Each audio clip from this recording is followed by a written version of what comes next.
Please remain listening. Your podcast will now be rotating backwards for your return to Earth. This is Opposite Attractions.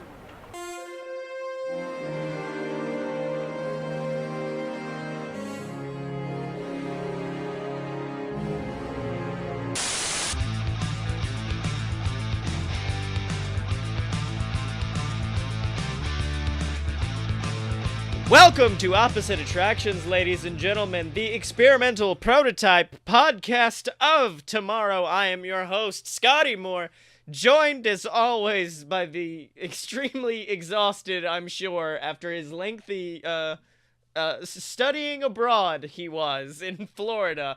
It is Jim Murphy. Hello, yes, I am very exhausted and slightly sick, but I will try not to cough into the microphone directly. Well, my favorite was the fact that I was like, oh, you were sick. I understand that post-Disney flu. That's something and you're like, no, I was sick day one. I did things to a Shell gas station bathroom that are... Just absolute destruction. The Little Mermaid would be very disappointed in me. Look at this stuff, isn't it? And yeah, you got to see the 35th anniversary of Epcot destruction of the atmosphere, as the fireworks they did were insane. Actually, if you want to talk destruction of atmosphere, that's the fires that are right outside of Disneyland. Wait, and if you've seen the pictures, yeah. The sky's like orange and red, and it's like it's raining ash on like downtown Disney, and people were just walking around like whatever. I didn't know they did all this for Not So Scary. It's pretty nice. It's interesting. Ooh, I actually heard, because one of the other podcasts I listened to, one of the main Disney podcasts I listened to, they went to China, and they said that they have stuff for Halloween in Tokyo Disneyland that like would never, ever, ever, ever, ever be put here, because it would be like, it's like Halloween Horror Nights level, sort of. Wait, what? Like what? Like, they said it was called, like, the Madness Maze or something, and you went in, and it was, like, all these little rooms, and they said they walked in one room, and there was a guest that got, like, dragged in, and they had, like, their head in a vice or something. Wait, a guest? Yeah, I don't know the specifics, so I don't want to, like, claim that, but they said that it had a long line, and it was very, like, they were, slightly terrified. Yeah.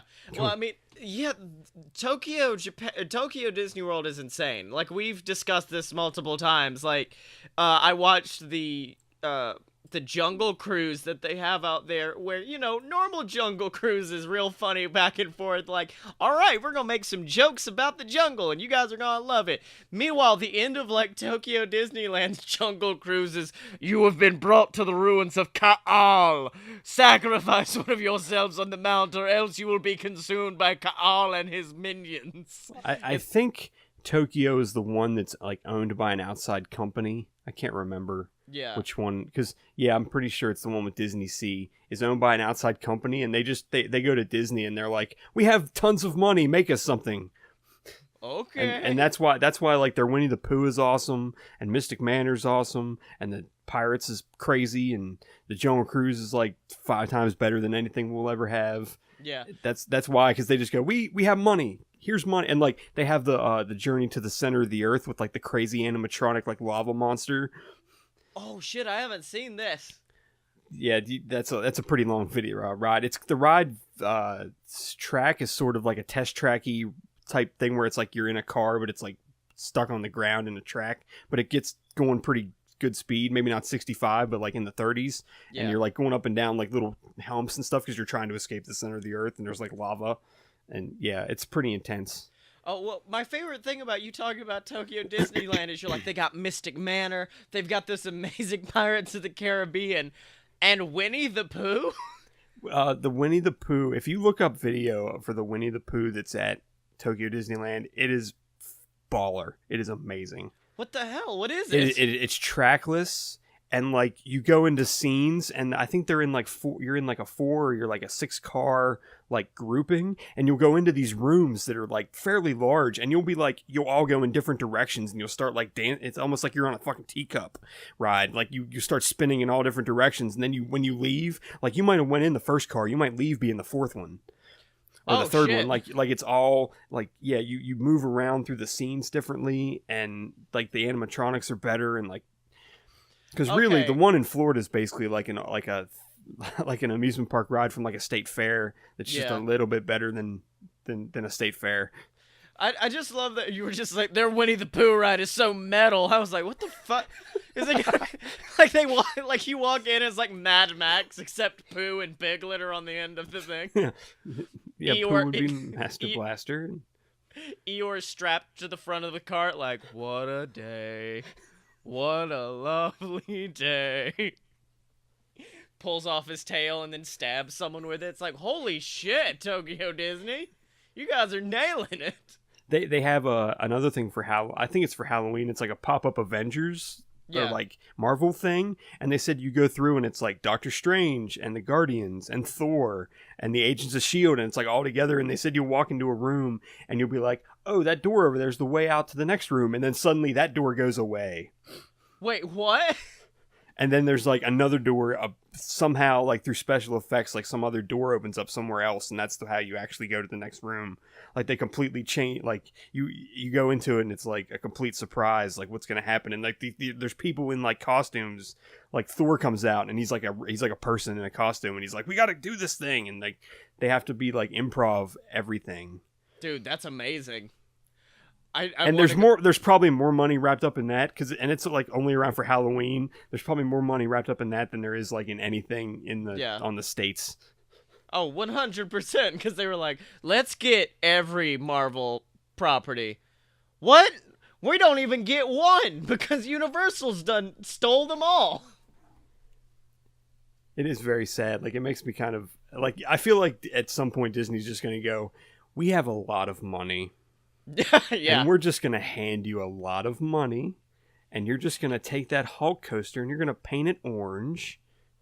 You're welcome. Or whatever, and then it's done. That's all that's going to happen. And you're going to take that Spider-Man ride, and it's going to now be like Bugfellow.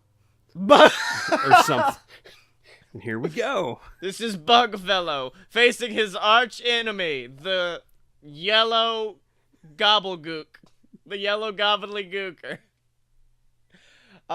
So in case you guys didn't know, this is a show about theme parks and the fact that me and Jim, we're Imagineers in training basically, and we are creating our own theme park, which goes by the name of Apex, which Jim created. If you want to give us the whole laydown on Apex.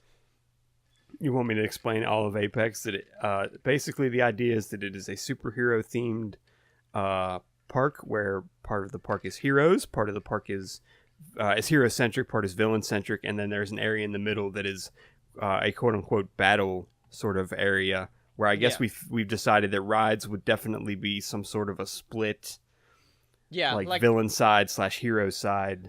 Like, essentially, as you go in, I think the one thing we really are into, especially, like, me, because I worked at Universal for so long, and I loved Harry Potter World because it just felt so inclusive. Like, it brought you into a world of its own, and that's what we're trying to do. And then also, to go a step beyond, give yourself a character.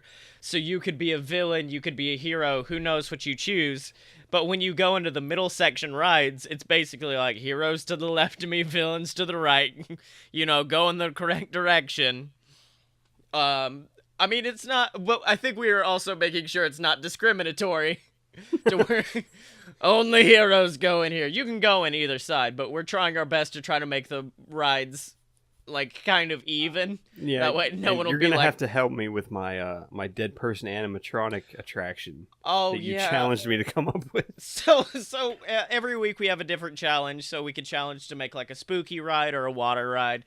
Well, last week I decided to 2 weeks ago, because Jim was off on his mission trip to Disney World. I gave him the challenge to come up with a ride featuring an animatronic of a dead person. Yeah, I actually slept a lot on my trip, so it was more like the green mission than the orange mission. Oh, damn it! That is the smartest, dumbest joke I've. That will only work on this podcast. Yes. Any other podcast, you make that joke. So this is an awful idea for an attraction with a dead person. It's actually 3 dead person animatronics. Okay. I want to put it in the battle area, and this is what's confusing to me, because I want a basically you would go into this theater, and like it would be like a theater in the round sort of a situation. Yeah. Half the people would be on the villain side, half the people on the hero side, and then out of the floor would come an animatronic that would be essentially the spirit of Neil Armstrong. Holy shit! Okay. And the idea being that he was the 5th American to go to space and the first one to get powers. Oh, okay. Yeah, I guess we should let it be known that in the world of Apex, you get your superpowers like the Fantastic Four by going into space, and that's how you get your powers. Wait, so Neil Armstrong was the 5th person into space? Yes. I had to look this up. He was the 3rd American and the 5th person into space. My idea is that basically he gained powers but couldn't tell anyone. Originally, I was going to say that his powers were that he gained was really mundane, like that he was really good at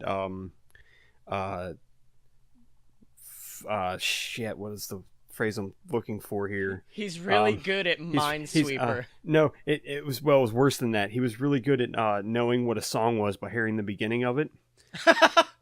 But then I remembered, wait, that's John Glenn. Maybe I was supposed to pick John Glenn. Maybe John Glenn was the 5th American into space. I can't remember. Either way, yeah, John Glenn was on Name That Tune in the 50s, but he was on Name That Tune before he became an astronaut. He was still in the Navy. Yeah. And he won. But still, so Neil Armstrong comes out of the floor as a ghost, and he's basically like, look, I was the first person to get powers. I couldn't share with anybody, and now like I'm in the afterlife, and I'm really sick and tired. Oh, by the way, the attraction is called SVM, capital S, lowercase v, uppercase M. Okay, and I'll explain why. The idea is that basically he is sick and tired of hearing 2 other astronauts complaining about who is better than the other one. And the 2 astronauts are Alan Shepard and Edgar Mitchell. Yeah. They were the like 6th and 7th people to be on the moon. They went together. Alan Shepard spent 56 more minutes in space than Edgar Mitchell. And the pettiest achievement. And they gained powers, but yeah, and they're kind of like, I don't know which one to make the hero or the villain yet. I'm leaning toward Alan Shepard being the hero because he's more well known of the 2. I was fixed to say, if you make it to where one of them comes down with the just general superpowers, one comes down with the power of a bat, and you're basically making Batman versus Superman Dawn of Space people. It's worse than that, is that I basically want them to be like Statler versus Waldorf.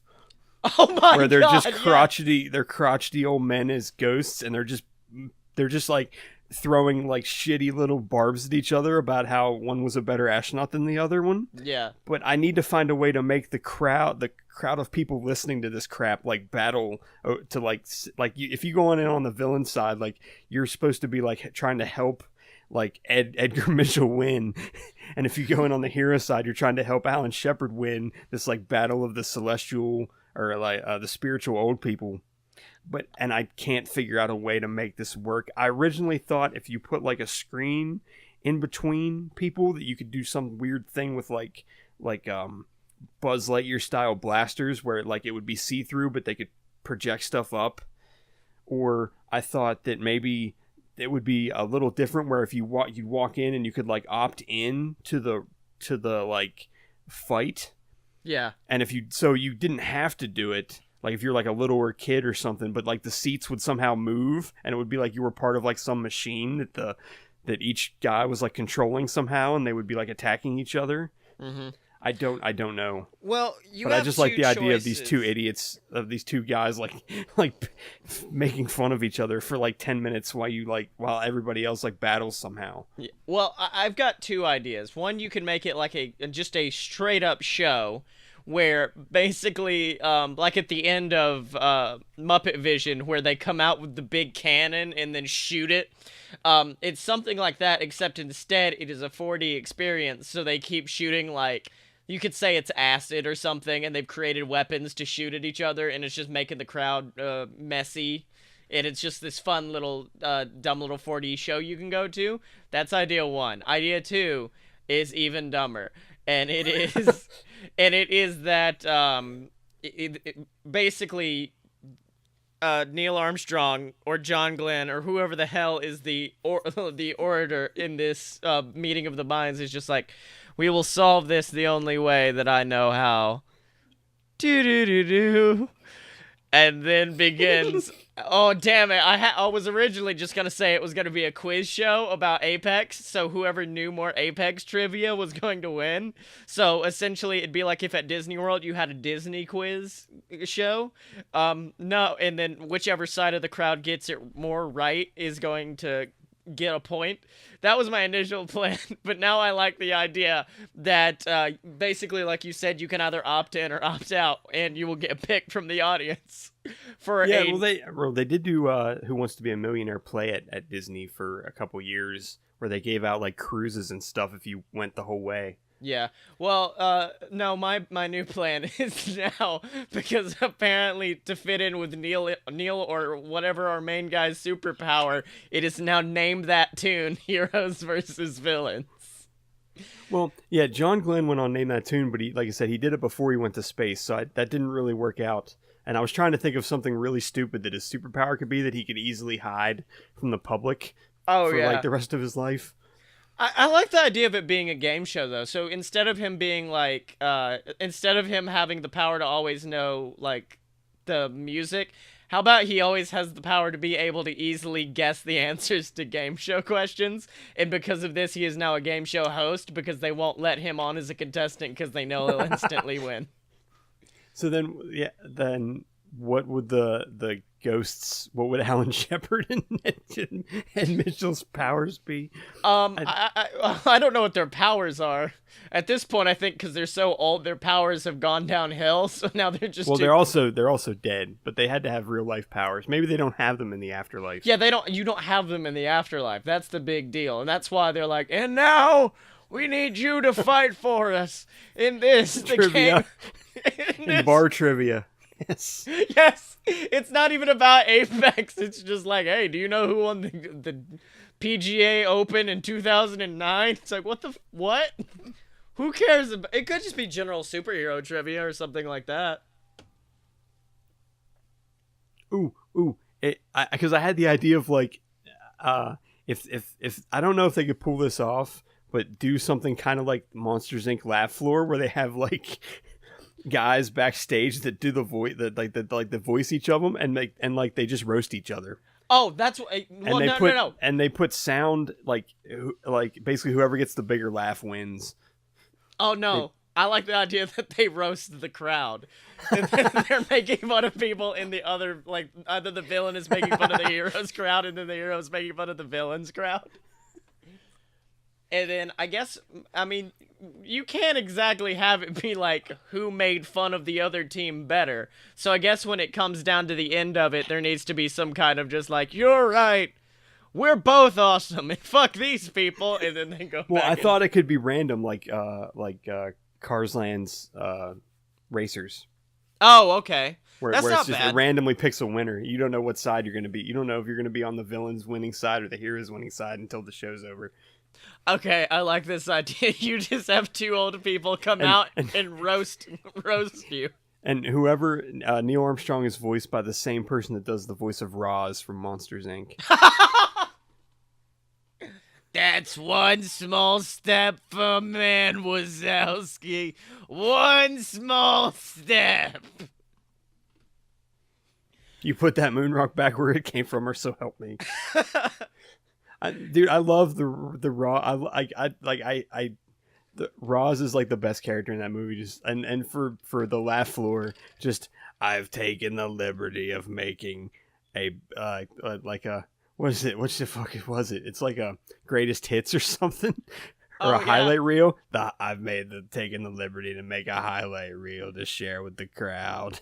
And then it's just him falling over for it's 2 nothing minutes. but Mike getting abused. Oh, Roz, you made it. That's nice. Wazowski. All right. Let's move on to mine. Now, I had a problem because this whole day I was coming up with all of these funny, like, dead people shows until I realized, like, oh, wait, I do have to fit it within the theme of this superhero park. Are you going to use Christopher Reeve, like I said last week or like 2 weeks ago after the show? Don't spoil the ending. Oh, no. For a while I was gonna do a Tower of Terror-esque drop ride based on Owen Hart's superhero character, the Blue Blazer. Oh, no. And call That is awful. That is awful. Blue Blazer's dramatic drop. But no, I don't want to say the name of the ride because it's gonna give away some stuff. But I have actually written the opening spiel, and it's gonna have a certain actor.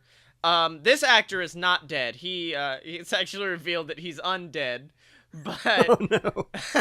but it's got an actor and he's leading you through. So you go in and you sit into this very Carousel of Progress-esque stage, and I'll just give you the opening spiel right now. Whoa, dudes! Didn't see you there. Just kidding, of course I did. This is my ride, dude. All right, let me introduce myself. I am Keanu Reeves, the world's only living vampire. Now, Oh, Jesus Christ. now, I'm sure many of you have noticed that much like the finest of wines, I am in fact getting better with age. But in all honesty, I'm here today to reveal to you people the truth. That I consume the raw acting talent of far superior actors and use it as life essence to maintain another sick day of surfing on sick California beaches.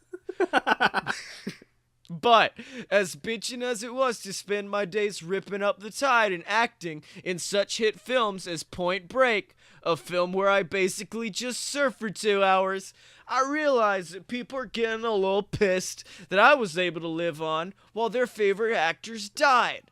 So I've created this ride, Keanu Reeves Act Extravaganza, to celebrate the careers of actors whose life essence I've consumed in my countless years as the king and only living vampire. But enough of this. Let's go take a look at what I've done, muchachos. And then, like Carousel of Progress, you go on to the next set where it's revealed that one of the first actors he consumed the life essence of was, of course, infamous playwright and also actor William Shakespeare. And the whole ride is just Keanu reenacting scenes of famous actors. So, of course, to be or not to be, that is the question. Whether to tame a bitchin' 9-foot wave of Guatemalan shores or just to totally bail and drop out like a sick puss. And then you keep going around. He goes through other careers of people like Marlon Brando, Paul Newman, John Wayne, all of them. And then you reach the final one, and you see Keanu on stage. And he's wearing a totally nondescript superhero costume with a large red cape, blue tights, and a large S on his chest. Portraying the infamous role of Super Keanu, once held by Christopher Reeves. Now, initially, like, he's been kind of treating them with respect, making, like, small snide Bill and Ted-esque jokes, but nothing too hurtful. But then, of course, he finally lets his ego get the best of him when he asks to the crowd, "Yo, guys, do you know what's the opposite of Christopher Reeves?" "What?" "Christopher Walken, dude." Now, he should be the only one laughing. If anyone in the cart laughs, or in the stadium laughs, that is kind of revealing that they're a dick. At which point, an animatronic Christopher Reeves rolls out in a wheelchair, revealing that Christopher Reeves never actually died. He's just been planning revenge. For it is revealed Christopher Reeves is also an immortal, known to many before his time as Van Helsing. He pulls out a mystic jar of acting essence. And so there's this part in Revenge of the Mummy where the main bad mummy dude holds out his hand and you see smoke shoot from a man's body and his soul is sucked up into the spirit of the mummy. Well, that's going to happen, except it's going to be Keanu Reeves, and all of the acting life essence shoots out of his mouth and into this jar, allowing Christopher Reeves to kill Keanu Reeves as Keanu deflates into the ground, much like that girl in the weed commercials a long time ago. At which point, the bottle is now glowing and filled with acting essence, and Christopher Reeves turns to you guys, winks, pulls back an arm, and flings the bottle on a screen in front of you, where this big fireworks display goes off, and then you get a great movie ride-esque compilation of some of the best moments of some of the greatest dead actors' careers. And my favorite part about this is that as the years go on, they can update it to include recently deceased actors. I feel like instead of bringing up John Wick and Point Break or whatever the movie is, I think you should have him mention movies that no one ever really saw, or that were like really not known modernly, like even Cowgirls Get the Blues. Like he's really proud of them too. He's like, "Did you guys see Devil's Advocate? It was phenomenal." Hey, that was a good. It was a good movie. Yeah, it wasn't because of Keanu Reeves though. He's like, "Do you remember Side by Side?" Oh wait, that's a. Never mind. I'm looking at this. I'm looking at this Wikipedia page. Like, no, wait. What am I thinking of? They're like River's Edge. He's just some random background character. He's just like, "Yes, I was in that as well. I'm a phenomenal actor. My name's Keanu Reeves." And I guess it fits. The only problem is trying to fit it in with the theme of heroes and villains. But, I mean, I guess you could be like, he has a superpower. His superpower is lycanthropy. He's a fucking vampire. No, lycanthropy is werewolves. Oh, well, yeah, well, fuck you. Actually, Christopher Reeves has lycanthropy. He's a werewolf. Oh my god, that would be the best part, is the whole time you just think he's Van Helsing, but then after he throws the bottle and you guys are all distracted by watching the really nice, like, in memoriam video, in the background you see his body turn into a giant werewolf as he descends and begins eating the remains of Keanu Reeves. I find it funny that Keanu Reeves was in Bram Stoker's Dracula and he played Jonathan Harker. Oh my god! I didn't think about this. It was and Anthony Hopkins was Van Helsing. Yeah, this role was originally going to go to Nicolas Cage, but I've done a lot with Nicolas Cage in recent weeks, so I was like, let's throw Keanu a bone. I think Keanu is going to enjoy this. My problem, I don't know where my placement is going to be for the ride. I think it would fit well in the villainous section, because, I mean, it's all about the super villain vampire Keanu Reeves. Yeah, I think that would have to be where it goes. Yeah, I mean, I just think it's funny. Like everything else is like is completely made up and like just like completely brand new IP. And then suddenly you walk in a ride and it's Keanu Reeves and it's actually supposed to be Keanu Reeves. Hello, it's me, Keanu Reeves. And then it takes you through this like, shit. What was it? It was the old ride at Disneyland that was like Hollywood Boulevard or something. That what, took you. You mean Superstar Limo? Yes. It's a Superstar Limo-esque ride with horrifying animatronics. So yeah, that's what this ride is. Any questions? Have you ever watched have you ever actually seen Superstar Limo and how bad it is? It's very, very bad. I've not watched a full ride through, but I've seen enough clips to know I don't want to watch. It looks like Team America quality puppetry at points. Well, no, it's basic. It's actually like they're all cardboard cutouts. I don't think anything is 3-dimensional. Are you sure? I don't think any of them. Maybe, but dog. I think the quote unquote normal people.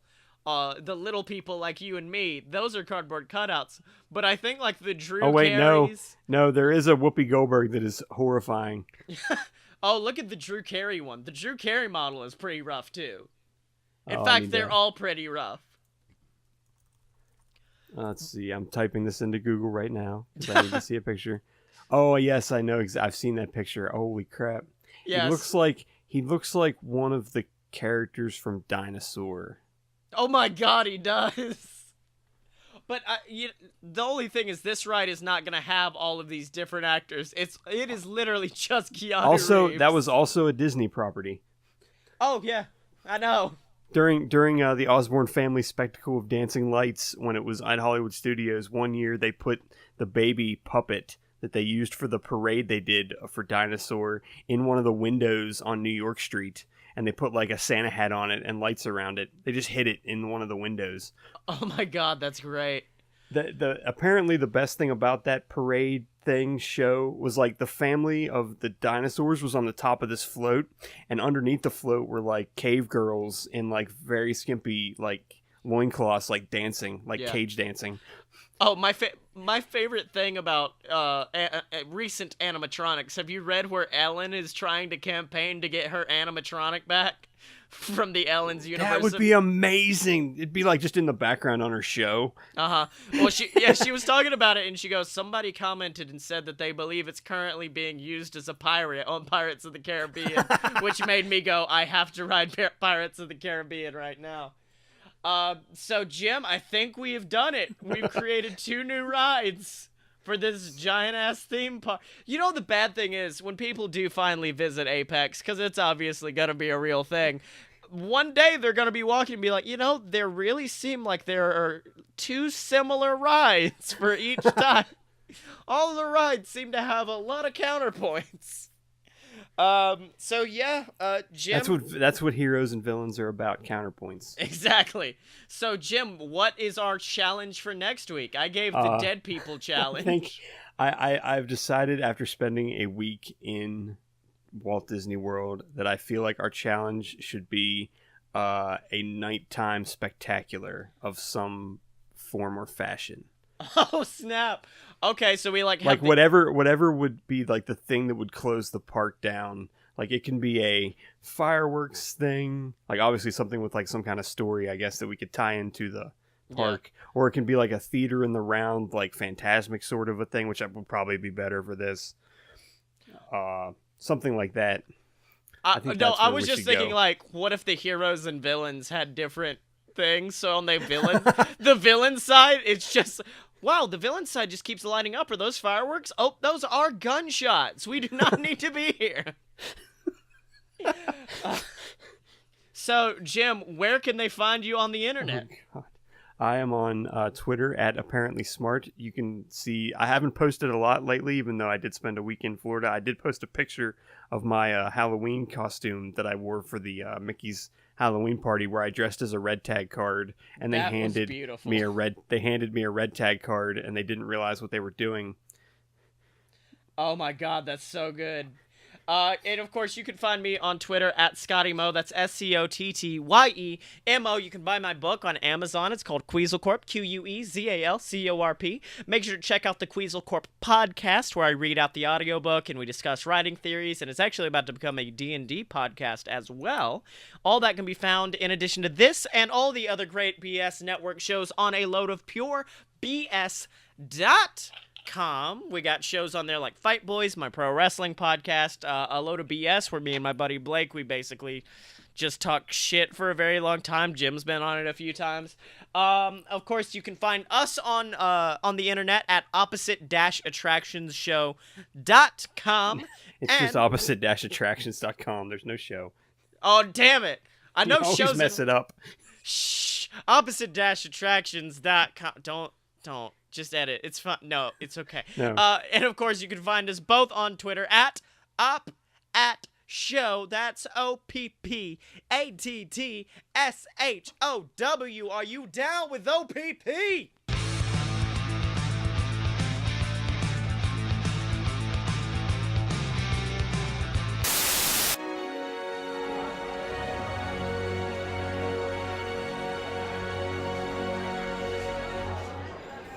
Welcome back, listeners. Now, invites you to visit Project Tomorrow, an exciting world of new ideas and innovations, if the year was 2005, made possible by ingenuity.